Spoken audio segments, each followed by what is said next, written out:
पिशाचिनी का जंगल गांव से कुछ ही दूरी पर एक घना जंगल था जिसे लोग पिशाचिनी का जंगल कहते थे। इस जंगल के बारे में कई भयानक कहानियां प्रचलित थीं। कहते थे कि वहां रात को एक पिशाचिनी घूमती है जो लोगों को अपनी ओर खींचती है और उनका अंत कर देती है। किसी ने बताया था कि जो लोग जंगल में गए उन्होंने एक औरत की दर्द भरी चीखें सुनी। कोई कहता था वह एक ठगी गई आत्मा है, तो कोई कहता वह एक पिशाचिनी है, पर किसी ने उसे देखे बिना लौटा नहीं बताया। विक्रम, एक शहर का लड़का, इन कहानियों को बकवास समझता था।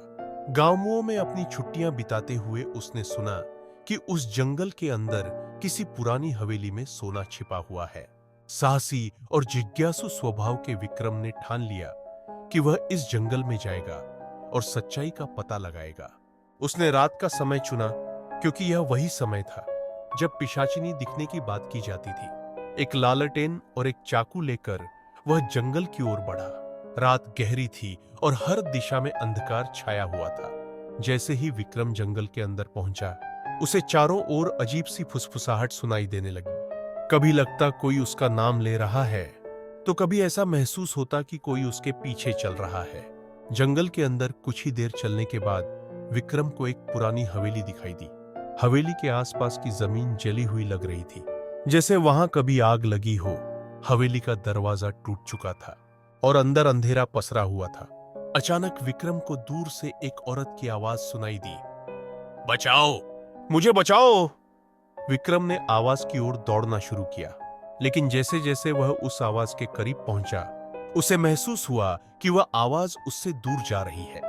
तभी उसे झाड़ियों के पीछे एक सफेद कपड़े में लिपटी औरत दिखी। उसके लंबे बाल थे और चेहरा इतना धुंधला कि उसकी आंखों को पहचान पाना मुश्किल था।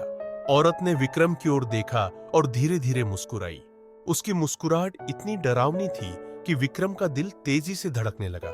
वह पीछे हटने लगा, लेकिन औरत ने एक तेज आवाज में चीख लगाई और उसके पास आने लगी। विक्रम ने दौड़ने की कोशिश की, लेकिन उसके पैर जैसे जमीन में जकड़ गए।